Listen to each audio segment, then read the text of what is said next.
Hey YouTube, welcome back. Once again, another film. Trying to get rolling on this while I have time and I get off of work at a decent hour.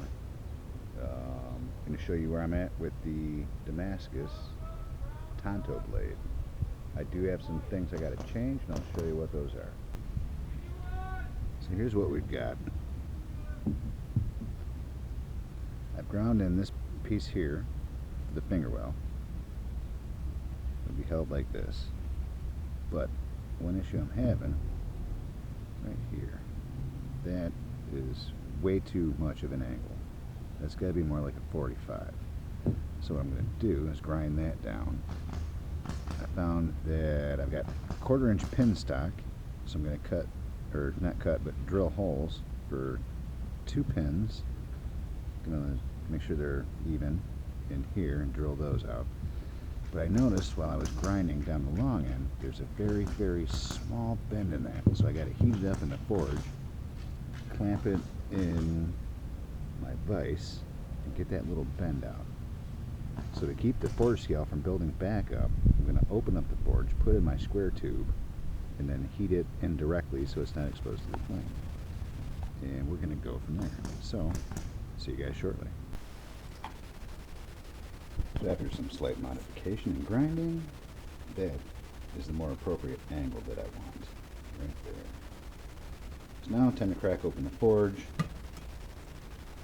and put in my square tube so I can heat it up and not destroy it. Here's the tube, goes in the forge. Alright, so here's where we sit. So excited, doing the grind, everything looks good. Throw it in the forge to heat it up to straighten everything out, that warp, and what do I get? Separation of the steel, because that was not forge welded as I thought it was. So, how do you fix that? You forge weld it with flux. So I'm going to have to heat this thing up again, add a bunch of flux, and then just tap it with a hammer when it's forge weld hot. I guess there's right welding heat, forging heat, whatever you want to call it. But yep, I'm not bummed out. I'm going to keep going. This is going to be my knife. So back to it I go. And I just figured I'd share the little failure I had. Because, yep, not everybody's perfect. And I've never done Damascus. Flux did not work. Thankfully, I have leftovers from other projects, which I will show you in my hand. A bucket. Yes, I have a bucket. This is a bucket of steel shavings. I'm walking outside to, there you go.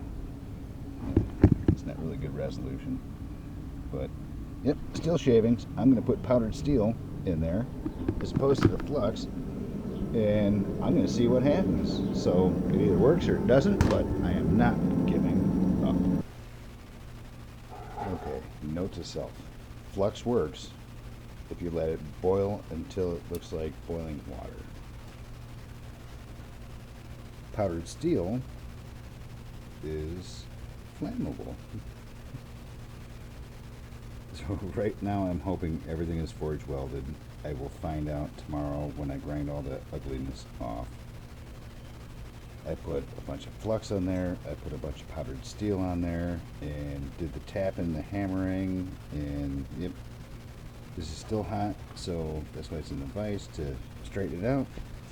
I'm not looking for any type of a curve in there. Obviously on this end, where everything's uneven, that's going to have to be ground down on the belt grinder. But I think I might have saved it. I'll find out tomorrow after work. So you guys have yourself a good evening. I appreciate you watching. If you have any comments about forge welding, flux, powder steel, anything, share them with me, please, because this is a learning experience. And I do appreciate my subscribers. those of you that stumble upon my videos while searching for something else and you guys still watch it, subscribe, you know, I appreciate that. But yeah, man, that looks so ugly with all that steel on there.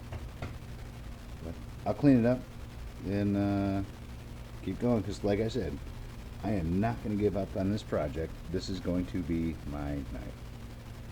You guys have a good night, and see you, mates.